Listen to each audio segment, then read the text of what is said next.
This is a book about what it means to be nobody in 21st century America.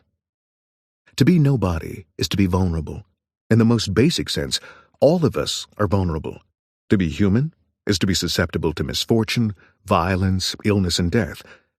The role of government, however, is to offer forms of protection that enhance our lives and shield our bodies from foreseeable and preventable dangers. Unfortunately for many citizens, particularly those marked as poor, black, brown, immigrant, queer, or trans, state power has only increased their vulnerability, making their lives more rather than less unsafe. To be nobody is to be subject to state violence. In recent years, thousands of Americans have died at the hands of law enforcement, a reality made even more shameful when we consider how many of these victims were young, poor, mentally ill, black, or unarmed. The cases of Michael Brown in Ferguson, Missouri, Eric Garner, New York City, Katherine Johnston in Atlanta, Trayvon Martin in Sanford, Florida, Freddie Gray in Baltimore, and Sandra Bland in Hempstead, Texas, have forced a stubborn nation to come to terms with the realities of police corruption, brutality, and deeply entrenched racism.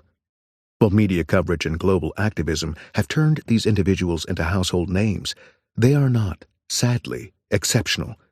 Instead, they represent the countless Americans who die daily and unnecessarily at the hands of those who are paid to protect and serve them. To be nobody is also to confront systemic forms of state violence. Long before he was standing in front of the barrel of Darren Wilson's gun, Michael Brown was the victim of broken schools and evaporated labor markets. Prior to being choked to death by Daniel Pantaleo, Eric Garner lived in a community terrorized by policing practices that transformed neighborhoods into occupied territories and citizens into enemy combatants. Sandra Bland's tragic death sequence did not begin with a negligent jailer or an unreasonable cop, but with a criminal justice system that has consistently neglected the emotional, physical, and psychological well-being of black women and girls. For the vulnerable, it is the violence of the ordinary, the terrorism of the quotidian, the injustice of the everyday that produces the most profound and intractable social misery. To be nobody is to be abandoned by the state. For decades now, we have witnessed a radical transformation in the role and function of government in America. An obsession with free market logic and culture has led the political class to craft policies that promote private interests over the public good.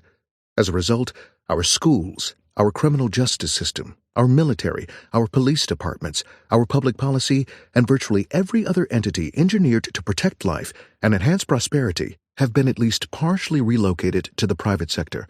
At the same time, the private sector has kept its natural commitment to maximizing profits rather than investing in people. This arrangement has left the nation's vulnerable wedged between the Scylla of negligent government and the Charybdis of corporate greed, trapped in a historically unprecedented state of precarity. To be nobody is to be considered disposable. In New Orleans, we saw the natural disaster of Hurricane Katrina followed by a grossly unnatural government response, one that killed thousands of vulnerable citizens and consigned many more to refugee status. In Flint, Michigan, we are witnessing this young century's most profound illustration of civic evil, an entire city collectively punished with lead-poisoned water for the crime of being poor, black, and politically disempowered. Every day, the nation's homeless, mentally ill, drug-addicted, and poor are pushed out of institutions of support and relocated to jails and prisons. These conditions reflect a prevailing belief that the vulnerable are unworthy of investment, protection, or even the most fundamental provisions of the social contract. As a result, they can be erased, abandoned, and even left to die. Without question, nobodiness is largely indebted to race, as white supremacy is foundational to the American democratic experiment. The belief that white lives are worth more than others, what Princeton University scholar Eddie Glaude calls the value gap, continues to color every aspect of our public and private lives. This belief likewise compromises the lives of vulnerable white citizens, many of whom support political movements and policies that close ranks around whiteness rather than the ones that enhance their own social and economic interests. While nobodiness is strongly tethered to race, it cannot be divorced from other forms of social injustice. Instead, it must be understood through the lens of intersectionality, the ways that multiple forms of oppression operate simultaneously against the vulnerable. It would be impossible to examine the 2015 killing of Maya Hall by National Security Agency police without understanding how sexism and transphobia conspire with structural racism to endanger black trans bodies.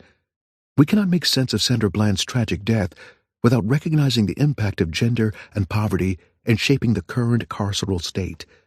To understand the complexity of oppression, we must avoid simple solutions and singular answers.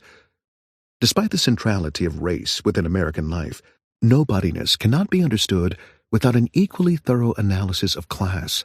Unlike other forms of difference, class creates the material conditions and relations through which racism, sexism, and other forms of oppression are produced, sustained, and lived.